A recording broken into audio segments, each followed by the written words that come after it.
पहलगाम आतंकी हमले के बाद पाकिस्तानी नागरिक भारत छोड़ रहे हैं। सीमा हैदर भी चर्चा में हैं। इस बीच उनके पाकिस्तानी पति गुलाम हैदर ने उसके ऊपर फिर से निशाना साधा।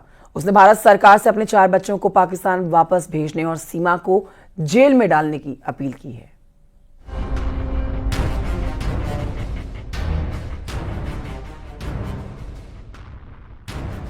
पहलगाम आतंकी हमले के बाद भारत और पाकिस्तान का टकराव बढ़ा है, जिससे पाकिस्तानी भारत छोड़ रहे हैं। इस तनाव के चलते सीमा हैदर भी परेशान है। सोशल मीडिया पर उसके पाकिस्तान भेजे जाने की चर्चा ने जोर पकड़ रखा है। इसी बीच सीमा हैदर के पाकिस्तानी पति गुलाम हैदर ने फिर से सीमा हैदर को निशाने पर ले लिया है। गुलाम का कहना है कि सीमा उसके 4 बच्चों को अवैध तरीके से भारत लाई है। उसके बच्चे पाकिस्तानी नागरिक हैं, उन्हें भी उनके मुल्क भेजा जाना चाहिए। गुलाम का कहना है कि जिन लोगों के पास भारत का वीजा था वो तो पाकिस्तान लौट रहे हैं, लेकिन बिना वीजा के भारत में घुसी सीमा हैदर के खिलाफ एक्शन नहीं हो रहा है। उसने भारत सरकार से सीमा के खिलाफ सख्त कार्रवाई करने की मांग की है। उसे जेल में डालने की अपील कर रहा है। गुलाम हैदर की एक तस्वीर सोशल मीडिया पर वायरल हुई है, जिसमें वो जूता दिखा रहा है। वो सीमा और उसके वकील AP सिंह को अपशब्द कह रहा है। वो बेहद ही गुस्से में है। गुलाम का कहना है कि वो अपने 4 बच्चों के लिए कानूनी लड़ाई लड़ता रहेगा। सीमा पर अवैध रूप से भारत में प्रवेश करने का आरोप है, जबकि सचिन पर अवैध प्रवासी को शरण देने का मामला दर्ज किया गया था। पहलगाम आतंकी हमले के बाद सीमा हैदर भी घबराई हुई है। वो सरकार से अपील कर रही है कि वो पाकिस्तान नहीं जाना चाहती। वो अब भारत की बहू है और उसे यहीं रहने दिया जाए। मैं पाकिस्तान नहीं जाना चाहती सर। क्या गुहार लगाएंगे आप मोदी जी से? मैं यही गुहार लगाऊंगी मोदी जी और योगी जी से। मैं इनकी शरण में हूँ, मैं इनकी अमानत हूँ। बेटी पाकिस्तान की थी, बहू भारत की हूँ, मुझे यहाँ रहने दिया जाए। इसी बीच सीमा हैदर की सुरक्षा बढ़ाने की बात भी सामने आई है। उसने भारतीय नागरिकता के लिए आवेदन किया है, लेकिन अभी तक उसे नागरिकता नहीं मिली है। हाल ही में उसके घर एक बच्ची का जन्म हुआ है। हालांकि सीमा के वकील की दलील है कि बच्ची के जन्म के बाद सीमा पाकिस्तानी नागरिक नहीं रह गई।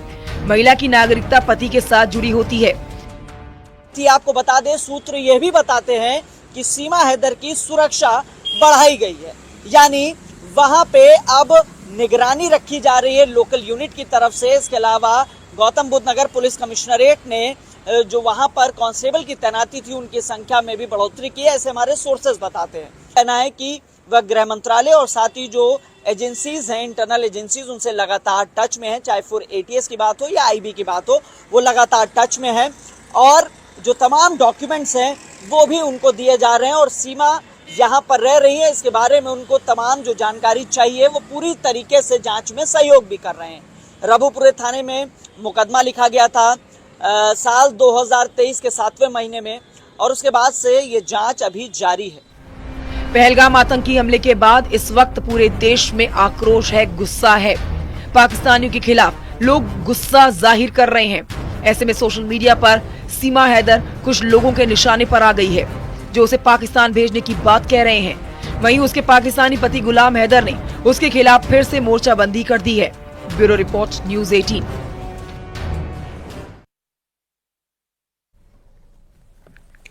कल शाम दिल्ली दौरे पर गए मुख्यमंत्री योगी आदित्यनाथ ने दिल्ली में रक्षा मंत्री राजनाथ सिंह और उपराष्ट्रपति जगदीप धनखड़ से मुलाकात की है। CM योगी ने राजनाथ सिंह के आवास पर जाकर उनसे मुलाकात की है और फिर उपराष्ट्रपति धनखड़ से मुलाकात की है। CM योगी PM मोदी से भी मुलाकात कर सकते हैं।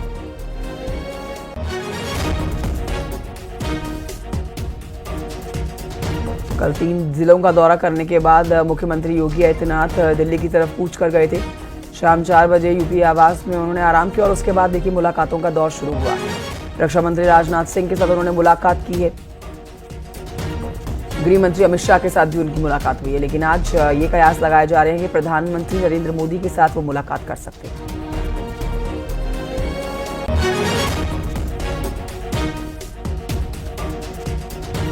योगी सरकार 27 जुलाई को समीक्षा अधिकारी और सहायक समीक्षा अधिकारी की भर्ती परीक्षा कराएगी।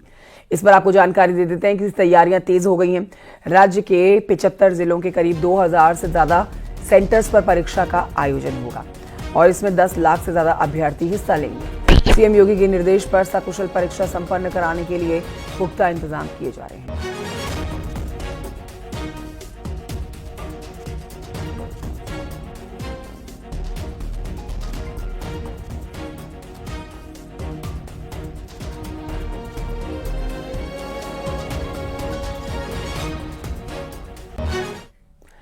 मुख्यमंत्री योगी आदित्यनाथ यूपी में एक्सप्रेसवे का जाल बिछाकर विकास को नई रफ्तार देने की कोशिश में जुटे हैं।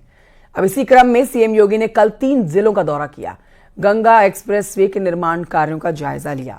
सीएम योगी इस परियोजना को जल्द से जल्द पूरा करने की जुगत में लगे हैं। रिपोर्ट देखिए।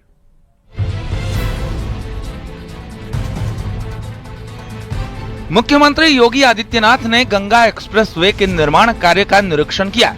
ये परियोजना यूपी के इतिहास की सबसे बड़ी और अहम बुनियादी ढांचा परियोजनाओं में से एक है। मुख्यमंत्री योगी आदित्यनाथ ने गंगा एक्सप्रेसवे का आज स्थलीय निरीक्षण किया और इस दौरान मुख्यमंत्री योगी आदित्यनाथ ने हापुड़, हरदोई और शाहजहांपुर में स्थलीय निरीक्षण करते हुए एक्सप्रेसवे का सीधे तौर पर अफसरों को निर्देशित किया है कि तय समय सीमा के भीतर ये एक्सप्रेसवे तैयार किया जाना चाहिए और गुणवत्ता का विशेष ध्यान रखा जाए। सीएम योगी ने 3 जिलों हरदोई, शाहजहांपुर और हापुड़ में एक्सप्रेस निर्माण की जमीनी स्थिति का जायजा लिया। सीएम योगी का एक्सप्रेसवे परियोजना पर स्पेशल फोकस है। उनकी कोशिश है कि जल्द ये परियोजना पूरी हो, प्रदेश वासियों को इसका लाभ मिल सके। देश के सबसे लंबे एक्सप्रेसवे में से गंगा एक्सप्रेसवे है। 4 पैकेज में कार्य चल रहा है। इस पैकेज में जो अब तक 85% कार्य होना चाहिए था वह कंप्लीट हो चुका है और यह तेजी के साथ आगे बढ़ रहा है। योगी सरकार यूपी को इंफ्रास्ट्रक्चर, निवेश और रोजगार के क्षेत्र में देश का अग्रणी राज्य बनाने को लेकर पूरी तरह प्रतिबद्ध है। गंगा एक्सप्रेसवे मेरठ से प्रयागराज तक करीब 600 किलोमीटर लंबा है। योगी सरकार इस परियोजना को जल्द से जल्द पूरा करने में जुटी है। चाहे वो कृषि हो, पर्यटन हो, व्यापार हो, निवेश हो, उसमें बढ़ोतरी होगी एक्सप्रेसवे के बनने से। मुख्यमंत्री योगी आदित्यनाथ ने गंगा एक्सप्रेसवे के निर्माण को लेकर वो समय समय पर अफसरों को निर्देशित भी करते रहते हैं और ये एक्सप्रेसवे मेरठ और प्रयागराज से जोड़ने वाला लगभग 600 किलोमीटर का एक्सप्रेसवे है। कैमरामैन रवि के साथ संकेत मिश्रा, न्यूज़ 18 लखनऊ।